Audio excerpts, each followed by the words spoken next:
So in continuation, so the number 3 nga software productivity namo is the Animaker. So Animaker is an online platform designed to create animated videos, infographics, presentations, and other multimedia content. So sa productivity software, dili lang siya all about sa game, but also kanang mag-manipulate or mag-create ang teacher o kanang presentation, spreadsheet, or other kanang software na makahelp sa iyahang pag-teach gani nga maging productive ang iyahang class. So, ang kaning Animaker is a user-friendly and provides a variety of tools including drag and drop features,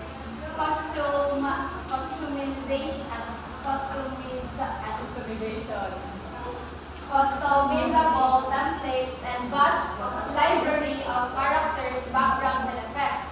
It's suitable for beginners and educators, just like sa TUA, and marketers and business. So, dili lang siya for education kay ang kanimo kong Animaker is like a PPT or Canva gani nga. Pwede ta mag-edit dito. For example, kanang storyboard gani. Pwede ta sa kanang sa setup sa ECE kay pwede ta maghimo og kanang story dito ang which is ang character kay magluwag-luwag. Pero further kay ma-discuss na siya.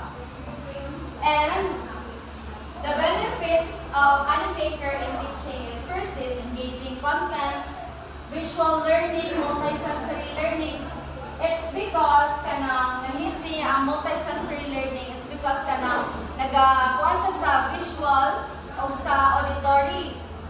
And the fourth one is encourages creativity and accessible for all ages. So, tanan pwede ani preschoolers sa mga bata and pwede po dyan sa mga dagko na especially kanang mga business na ginabuhat. And the advantages of Animaker is firstly is easy to use. Animaker's drag and drop interface makes it accessible for those with little to no animation or technical experience. So even kita nga mga students na wala pa kayo ikanang hibatang gani nga about technology good kana mga student nga dili kayo gagamit ng laptop, dili kayo ga-explore sa technology. So ang kaning Animaker is very dali lang kay drag and drop lang daw siya. Kay pwede ta ka ng mga character mismo sa Animaker nga website kay naanadaay character. Pwede na kana ang character kay mulihok na siya. And also pwede po ta mag-add o attach o photo if naamoy photo na naka-save. And also wide range of templates. There are various pre-designed templates, characters, and animations for different subjects and purposes, which can save a lot of time. So here in the Animaker is na siya daay kanang template, dagan na siya characters, katong giingon ako gayon ang characters kay mulihok na daan kanang kunahay imuhang i-present is teacher nga nag-ana-ana nag-storya nanay character dito ang storya ang teacher na murag nagtudlo. So dili na ta kasulan na di ba ko sa PPT kay mangita pa ka GIF. So dili sa Animaker is na siya daan kanang free na po. So the third advantages of Animaker is the cost efficient. Animakers offer a free version with basic features. So kato siyang kay na siya free version which is ang iharap kong ginahatag is basic features pero nagyan po nito ka ng galuhag-luhag pero limited lang ito gihapon. Making it accessible for teachers or schools with limited budgets. Paid versions offer more advanced. Siyempre, kung magbayad na ay mga mas pagtindot ka mga characters or template na dito. Advanced ang tools but remain affordable. Next is the collaborative. Teachers can collaborate with others educators on the same project which is helpful for planning and sharing resources. So, ang kanitong Animaker is kanang pwede siya ma-share sa other teacher or pwede po siya ma-share sa class, which is kanang kung ginabuhat na ito kung sa quiz is gani nga ang presentation is makita po sa screen sa student. Next is the fifth advantages of Animaker is the multi-device access. Being cloud-based, Animaker allows teachers to create and access content from any device with internet access. So pwede na daw siya sa cellphone, sa laptop, sa PC, or other technology na naata. So the sixth and the last one is the support for different formats. So Animaker allows you to export content in various formats such as MP4. So convert daw siya or ma-export siya sa MP4 kay ang kalimang go Animaker is kanang may mga characters na muluhag. Unlike ganito sa Canva, if natin ka ng pictures, di ba nga, luwag-luwag ang ato ang okay, pag i-save na to siya PDF or into PPT, kaya dili siya muluhag, di ba? So, dili sa Animaker is pwede na to siya i-save to MP4, which is mag-remain niya po ng characters nga magluhag-luhag, if namang kay drag dira ang GIF and PNG, pwede po pictures lang, and this flexibility makes it easy to share content on different platforms. So, it's very, dagang dugay siya advantages ang Animaker no, when it comes to kanang teaching para magud siya sa teacher nga ma-convey niya o ma-convey niya yung lessons into a creative and productive in a class. So, naman tayo advantages and naman tayo disadvantages sa Animaker. So, the disadvantages ani is, first is learning curve. While it's user-friendly, there may still be learning curve, especially for those unfamiliar with animation software or multimedia tools. Even if kanang user-friendly siya, naagya po siya yung disadvantages, which is kanang kung ang tao dyan is dili ganit. Maski kanang pag-drag lang, kanang dili kabalo, but kanang na siya yung learning curve, which is kanang maglisod good gihapon, but through the, naman sa YouTube ang kanang tutorial how to kanang mag-drag ka, mag-paste ka, or mag-add ka text, mag-add ko siya text. And the second one is limited features on free plans. Mga ko yung gain na, even na siya yung free, naagad po yung limited. But if you afford the kanang mag-premium, mag-advance yun ang iyang mga characters or template. The third one is the internet dependency. So, ang kaning Animaker, as what I've discussed earlier na online platforms or online software. So, need siya o internet. So, the fourth is limited customization. Although there are plenty of templates, you might run into limitations when it comes to creating highly customized animation or specific features. So, diri asa ka ng disadvantage niya nga limited lang daw, you can also kanang paste kani or insert na photo nga makuha lang nimo sa Google. So, mao pud yung advantages kay maka-drag o drop lang ka o photo. So, dito siya. So, the fifth one is the export quality. Higher quality export are available only on premium plans. The free version offers lower solution which may not be ideal for professional presentation or printing. It's because kanang diba free lang ta. So if you save or export ang imong work, imong nabuhat sa MP4, mag-ano din siya low lang din ang iyang quality unlike sa kanang maka-premium ka. But makit-ang gyapon sa pag nalang siya kanang mabatay nimo o mas blur, pero pag naka-premium ka, which is kanang HD yun siya, HD ultra. So the process for making the Animaker is first kay mag-sign up.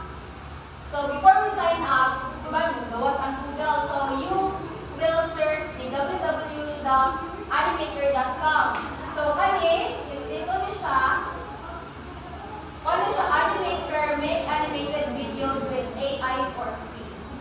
Gawin kayo ang AI mga app.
project.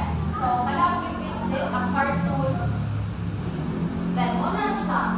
Then also, kani mga characters diri agale, pwede niyo siya kanahay ang limited exposure lang niya is kanang 11 seconds lang. Pwede niyo siya i-capture, hindi siya cap-cap, but in a Canva, nag-mix up ang Canva, ang CapCut, ganahan siya.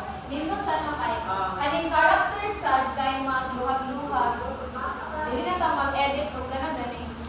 Napod siya yung feature na ang ato ganing parehas sa PPT nga kung asa siya nga direction patuon nimo, naasad siya dito ay. Then sa animation niya then pwede mo siya i-edit kung gusto siya nga time mag-exposure lang sa screen. The third, ang second step is choose a template, and then ang third step is customize your animation. So, pwede ka mag-add characters, use the library of animated characters, may characters na to present various concepts, animals, or people. Next is add backgrounds or scenes. So, which, kanya akong pipili kay kuan man ka ng blank or ako mismo ang mag-create. So, pwede na akong mag-drag, na-ikuan nila uploads. Pareha din siya sa Canva, may na-uploads. Ipadako lang na mo. Mangita lang ka kanang HD gani na background na mapadako din mo nga, hindi mo blur niya pagkaya. Pareha lagyan ko siya sa PPT guys. And add text and audio. So, ang malindot ano siya is pwede siya, pura din siya PPT. Kaya pwede ka mag-add ng audio. Unahay, ang teacher kay mag-story daw. Ka mag-record ka dira ma-edit sa di mo ang time sa inyong pag-storya. Diba? So, dili na ka tanaw atong tutorial kaya na naman ako. Inato siya pag-imo or mag-create ka o from scratch doon, kung mag-imo from scratch atong create blank. So, the fourth is the book widget. So, ang first, galing ang discuss na April, Google Classroom. Ang second, nag-discuss the Word Wall. Third is the Animaker. And the fourth is the book widget. So, ang book widgets is a content creation and evaluation tool for teachers. It allows you to create digital exercises and activities called widgets, which can be easily shared with your students. So, ang kaning book widgets is, i-search na ko sa App Store, is na siya app, but dili ka maka-edit dito as sa website lang siya maka-edit. So, ang mag-download lang sa app is ang student na maghatag ka o code sa ilang pareho sa quiz is sa itong mga pass na itong madula na maghatag lang kag code to. Madula na din sila.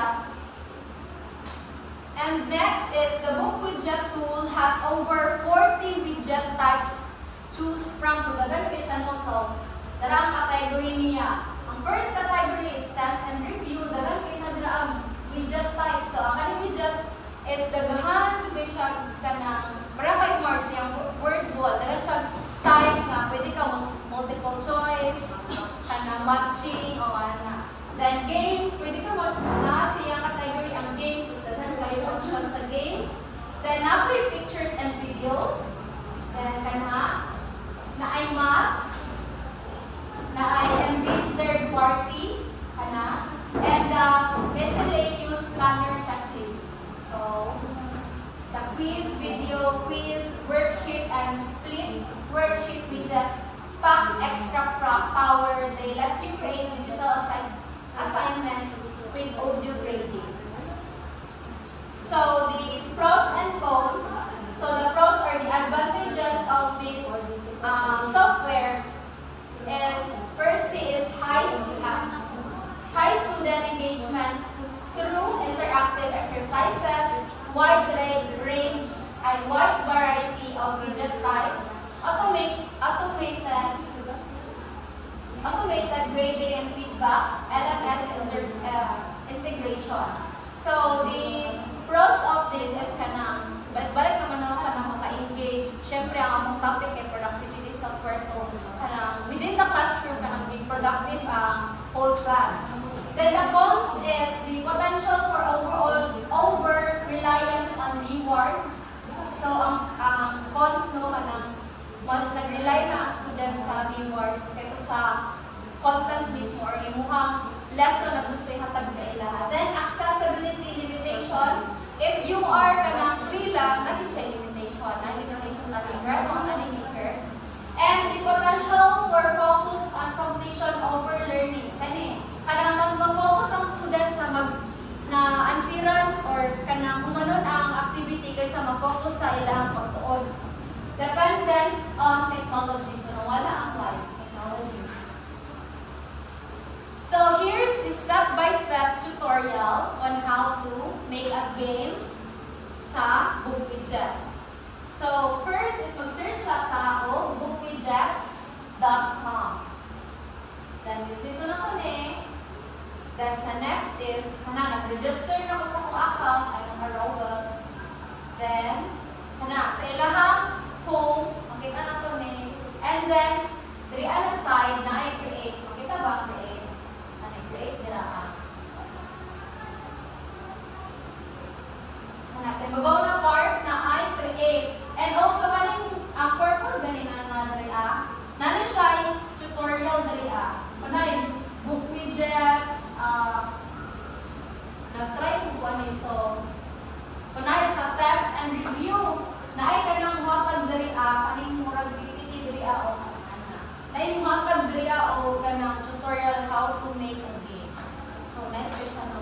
Then, dito ni mo create. So, create. Create. Unya, diriya, maghimo daw ko og quiz. Naghimo ko example na quiz. Isa na ko ang quiz. And then, nabutang man niya sa quiz. So, before ka maghimo ani is na yung mga templates. So, ganun ko siya templates. Daghan pa kayo ka ng diriya. Basta ka nang mag-scroll down pa mo, daghan ang type na quiz or game na mo gusto. Ako ang ipili is picture multiple choice. So, more on picture siya. So, ang ako ang title is mga pulianan. Akong title is mga pulianan. And then, sa question number 1 is, ang question is, pili ang hayop na nagpuyo sa yuta. So, nasa picture ay naadri sa baba is workable options in and kanang dito lang nino ang kani kung mao ang correct na answer. And then, you can share, naghimo na ko gatong question ng then you can share it to the class na ang imuhang link. Kaya, mura dito siya quiz is katong mga previous na to maghimo quiz. So, mora to siya and thank you for listening. So, 5th na to. Ed Barga. Ako ang. At Mars Ed. Ha?